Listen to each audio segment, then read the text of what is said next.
Welcome to my channel. आपका स्वागत है इंग्लिश विद तनु में। आज हम आपको पढ़ा रहे हैं प्लेटो सामान्य परिचय। जैसे कि आप जानते हैं आपका टीजीटी, यूपी टीजीटी, आपका एसएसटी का हम आपको पूरा कोर्स कराएंगे। तो उसी के संदर्भ में हम प्लेटो सामान्य परिचय, प्लेटो के जीवन का परिचय पढ़ा रहे हैं। तो आइए देखते हैं। प्लेटो 427 से 347 ईसी पूर्व या अफलातून कहें, प्राचीन यूनान का एक अत्यंत प्रतिभाशाली दार्शनिक था। देखिए, प्लेटो का दूसरा नाम था अफलातून, कहा जाता था प्लेटो को। तो ये प्राचीन यूनान का अत्यंत प्रतिभाशाली दार्शनिक था। पश्चिमी परंपरा में उसे सबसे पहला व्यवस्थित राजनीतिक सिद्धांतकार माना जाता है। उसने राजनीति की ऐसी समस्याओं पर विचार किया जो आज के युग में भी बहुत महत्वपूर्ण समझी जाती हैं। उसने इनका ऐसा विश्लेषण प्रस्तुत किया कि जो आज भी चर्चा, परिचर्चा और वाद विवाद का विषय बना हुआ है और संभवतः युग युगांतर तक बना रहेगा। देखिए, प्लेटो जो अफलातून नाम से भी जाना जाता है, ये प्राचीन यूनान का अत्यंत प्रतिभाशाली दार्शनिक था। सबसे पहले व्यवस्थित राजनीतिक सिद्धांतकार इन्हें ही माना जाता है। उसने राजनीति की ऐसी समस्याओं पर विचार किया था जो आज के युग में भी महत्वपूर्ण समझी जाती हैं। आइए आगे देखते हैं। प्लेटो का जन्म एथेंस, तो ये ध्यान रखें, एथेंस के कुलीन परिवार में हुआ था। अतः राजनीतिक महत्वाकांक्षा उसे उत्तराधिकार में मिली थी। मूलतः उसका नाम एरिस्टोक्लिस था। देखिए, प्लेटो का नाम एरिस्टोक्लिस था, जो उसका मूल नाम था वो एरिस्टोक्लिस था। वह एक सुंदर और हष्टपुष्ट युवक के रूप में बड़ा हुआ और उसके चौड़े कंधों, ध्यान रखना ये बहुत इंपॉर्टेंट है, उसके चौड़े कंधों को देखकर ही उसे प्लेटो या अफलातून कहा जाने लगा।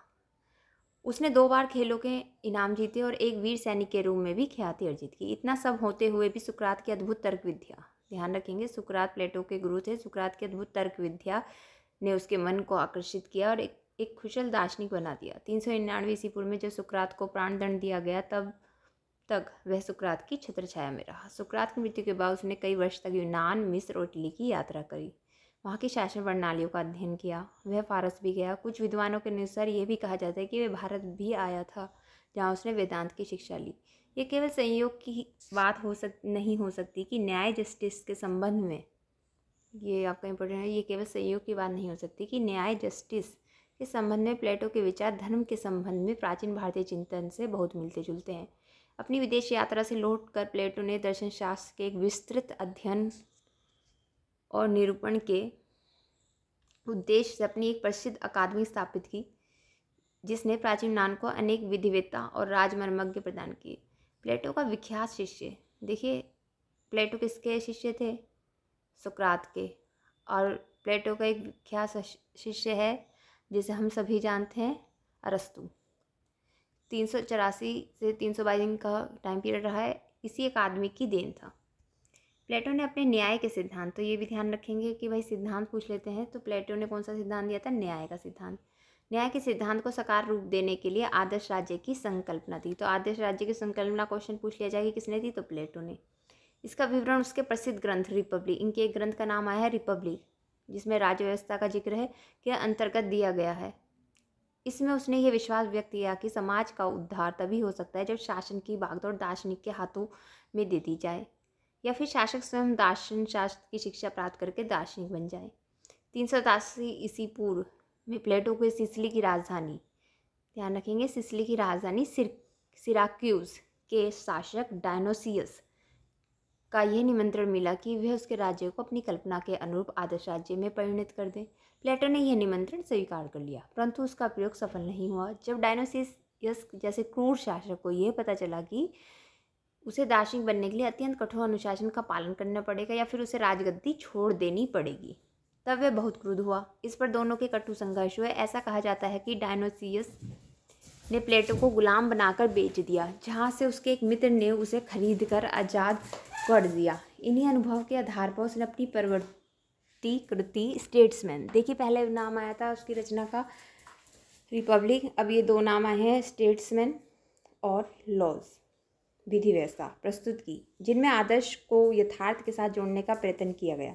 यहाँ उसने मनुष्य के वास्तविक स्वभाव और उसकी कमजोरियों को स्वीकार करते हुए यह मत व्यक्त किया कि यथार्थ के धरातल पर ऐसे आदर्श राज्य को साकार करना संभव नहीं है जिस पर दार्शनिकों का शासन स्थापित हो जाए। अतः उसने यहाँ ऐसे आदर्शवत राज्य की स्थापना का प्रस्ताव रखा जिस पर कानूनों का शासन रहेगा। यह राज्य आदर्श राज्य की तुलना में अपूर्ण होते हुए भी इसलिए ग्रह थे कि क्योंकि वह व्यवहारिक योजना पर आधारित था। देखिए ये अपूर्ण होते हुए भी पूर्ण थे, क्योंकि ये व्यवहारिक योजना पर आधारित थे। संक्षेप में आदर्श राज्य के अंतर्गत ज्ञान का वर्चस्व स्थापित करने की जो भूमिका दार्शनिक शासकों को सौंपी गई थी, आदर्शवत राज्य के अंतर्गत वह भूमिका कानूनों को निभानी थी। तो ये आप ध्यान रखेंगे। प्लेटो अपनी युवावस्था। अब देखिए, अब पहले हम ये देखते हैं कि सुकरात का प्रभाव प्लेटो पे क्या पड़ा। प्लेटो अपनी युवावस्था के आरंभिक दिनों में ही सुकरात के संपर्क में आ गए थे। उसके चिंतन पर सुकरात की तर्क विद्या की गहरी छाप देखने को मिली। उसने रिपब्लिक प्लेटो का जो ग्रंथ था, राज्य व्यवस्था की रचना संवाद शैली में की। ये भी ध्यान रखेंगे, संवाद शैली। इन संवादों का प्रमुख पात्र स्वयं सुकरात हैं, जो तरह तरह के प्रश्न उठाते हैं, अपने दृष्टिकोण पर भिन्न भिन्न दृष्टिकोण प्रस्तुत करने का अवसर देता है। अंत में उन सब दृष्टिकोणों का खंडन करके अपना समाधान प्रस्तुत करता है। सुकरात एक भ्रमणशील विचारक था, जो जगह जगह घूमता हुआ अपने चारों ओर युवकों और विद्वानों की भीड़ इकट्ठी कर लेता था। वह उन्हें एकांत में ले जाकर उनसे बातचीत करता था और इस बातचीत के दौरान जो विषय उभर कर सामने आते थे उनकी परिभाषा देने का आग्रह करता था। प्लेटो शुरू से ही सुकरात की मंडली का एक सदस्य था, जो अपने गुरु की बातों में विशेषतः एथेंस के लोकतंत्र की आलोचना विशेष रस लेके करता था। तर्क विद्या में अत्यंत निपुण होते हुए भी सुकरात ने अपनी विद्या पर कभी गर्व नहीं किया। देखिए, तर्क विद्या वे निपुण थे, फिर भी इन्होंने अपनी विद्या पर कभी गर्व नहीं किया। तत्कालीन यूनान का सबसे ज्ञानवान मनुष्य होते भी वह यही कहता था, मैं एक ही बात जानता हूँ, वह ये है कि मैं कुछ नहीं जानता।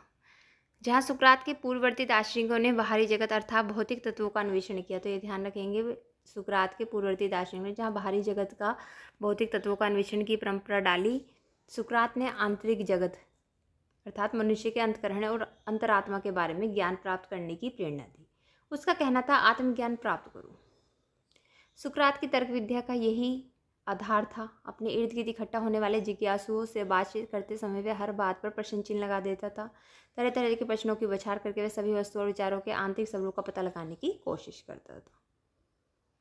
सुकरात ने इस समस्या पर विचार किया कि एथेंस का चरित्र दुर्बल क्यों है। देखिए, इन्होंने इस समस्या को देखा कि भाई एथेंस का चरित्र, एथेंस जो उनका होम टाउन ही था, एथेंस का चरित्र दुर्बल क्यों है और उसे स्पार्टा वासियों के अत्याचार क्यों सहने पड़े।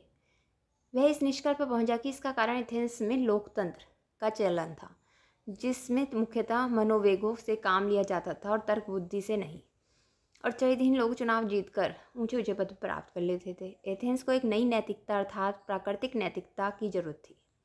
इस नैतिकता के विकास के उद्देश्य से सुकरात ने वहाँ प्रचलित बहुदेववाद की आलोचना की और देवी देवताओं की तुष्टि के लिए बलिदान की रीति का विरोध किया। तो ये आपको बहुत इंपॉर्टेंट हो जाता है कि बहुदेववाद की आलोचना की। उसने नैतिकता को धर्म से पृथक करने का सुझाव दिया। उसने परंपरागत विश्वासों को चुनौती देकर संशयवाद को बढ़ावा दिया। अतः उसने सत्य का पता लगाने और उसे लागू करने का दायित्व दार्शनिकों के हाथों में सौंप देने की सलाह दी। जिन दिनों सुकरात इन विचारों का प्रचार कर रहा था, उन दिनों एथेंस में लोकतंत्रीय और अभिजात तंत्रीय दलों की प्रतिद्वंदता चली आ रही थी।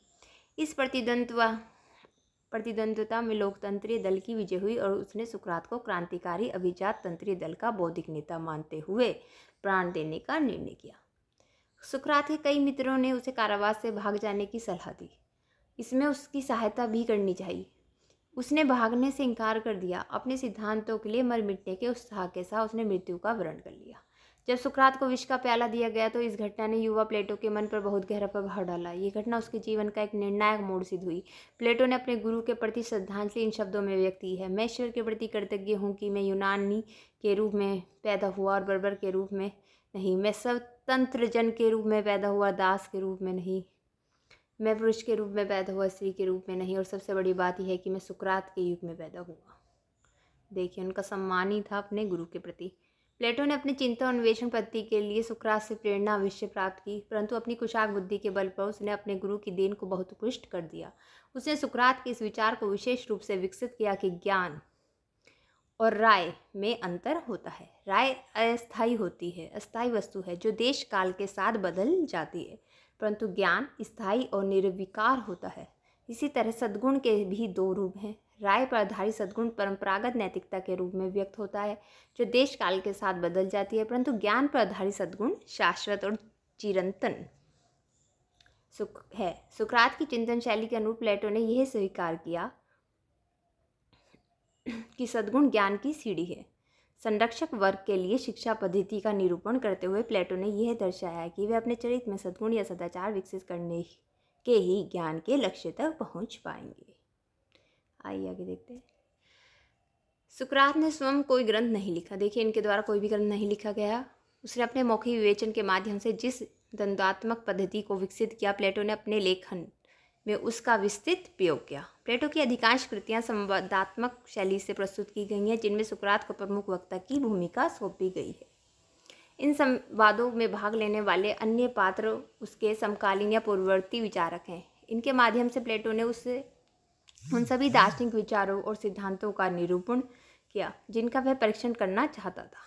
इनकी असंगतियों और अंतर्विरोधों और अपूर्णताओं को उभारकर प्लेटो ने सुकरात के माध्यम से सामाजिक जीवन की समस्याओं का समाधान प्रस्तुत करने का प्रयत्न किया, जो कि राजनीतिक चिंतन की अमूल्य निधि है। सुकरात की तर्क विद्या का अनुसरण करते हुए प्लेटो ने यह दर्शाने का प्रयत्न किया कि परस्पर विरोधी विचार एक साथ प्रस्तुत करने पर वे एक दूसरे के असत्य अंश को नष्ट कर देते हैं और इस तरह युक्ति संगत सत्य ही शेष रह जाता है। यही द्वंद्वात्मक पद्धति का सार है, जिसे आगे चलकर जर्मन दार्शनिक JWF हेगल ने विकसित किया। प्लेटो को सुकरात की दूसरी महत्वपूर्ण देन थी दृष्टांतों का प्रयोग। सुकरात के पद चिन्हों पर चलते हुए प्लेटो ने नैतिकता, राजनीतिक और आदर्श जीवन की समस्याओं को सुलझाने के लिए कहीं कला के क्षेत्र में दृष्टांतों का चयन किया है, कहीं प्रकृति के क्षेत्र में। राज्य के प्रशासन की समस्या को लेकर प्लेटो ने चिकित्सक और शिल्पी के दृष्टांतों का सहारा लिया है। उसने तर्क दिया है कि जब हम स्वास्थ्य के विकारों को दूर करने के लिए कुशल चिकित्सक की शरण में जाते हैं और जूता बनवाने जैसे साधारण काम के लिए भी हम अनुभवी कारीगर को ढूंढते हैं, तब राज्य के मामलों को साधारण व्यक्तियों के हाथों में सौंपना कहाँ की बुद्धिमत्ता है। तो आप इसे याद रखेंगे। इसके अतिरिक्त प्लेटो ने प्राकृतिक जगत, विशेषतः जीव जगत से भी दृष्टांत लिया है, जैसे कि उसने संरक्षक वर्ग की तुलना पहरी कुत्तों से की है। कुछ भी हो, दृष्टांतों के प्रयोग से कई बार असंगतियां पैदा हो जाती हैं और प्लेटो भी इसका अपवाद नहीं है। उदाहरण के लिए, एक ओर वह राजमर्मज्ञ की तुलना कलाकार से करता है, जो अपनी सृजनात्मक प्रतिभा का प्रयोग करते समय किन्हीं नियमों से नहीं बंधा रहता। दूसरी ओर वह उसकी तुलना चिकित्सक से करता है, जो पूरी तरह नियमों से बंधा रहता है। कोई इन दोनों की भूमिका एक साथ कैसे निभा सकता है। अंततः सुकरात की तरह प्लेटो भी अपने आदर्श राज्य की तलाश में रहता है। यथार्थ राज्य के स्वरूप और उसके भिन्न भिन्न रूपों में उसे इतनी दिलचस्पी नहीं है जितनी आदर्श राज्य के निर्माण में। यही कारण है कि प्लेटो को पाश्चात्य जगत का प्रथम स्वप्नदर्शी कहा गया। तो ये भी ध्यान रखिएगा कि इसे पाश्चात्य जगत का प्रथम स्वप्नदर्शी कहा गया। प्लेटो को कहा गया है पाश्चात्य जगत का प्रथम स्वप्नदर्शी। तो ध्यान रखेंगे आप। इस तरह हम देखते हैं कि विचार तत्व और विश्लेषण पद्धति के क्षेत्रों में प्लेटो के मानस पटल पर सुकरात की जो छवि अंकित हुई थी वह कभी धूमिल नहीं हुई। हालांकि उसने अपनी बेजोड़ प्रतिभा से सुकरात की देन को गौरव ग्रंथ का रूप देकर अमर कर दिया। आई होप आपको हमारा वीडियो अच्छा लगेगा। हमारे चैनल को सब्सक्राइब करें, लाइक करें, शेयर करें। हम आपको यूपी टीजीटी SST का कंप्लीट कोर्स कराएंगे। आप हमारे साथ चैनल के साथ बने रहिए। Please like, share and subscribe my channel. Thank you friends.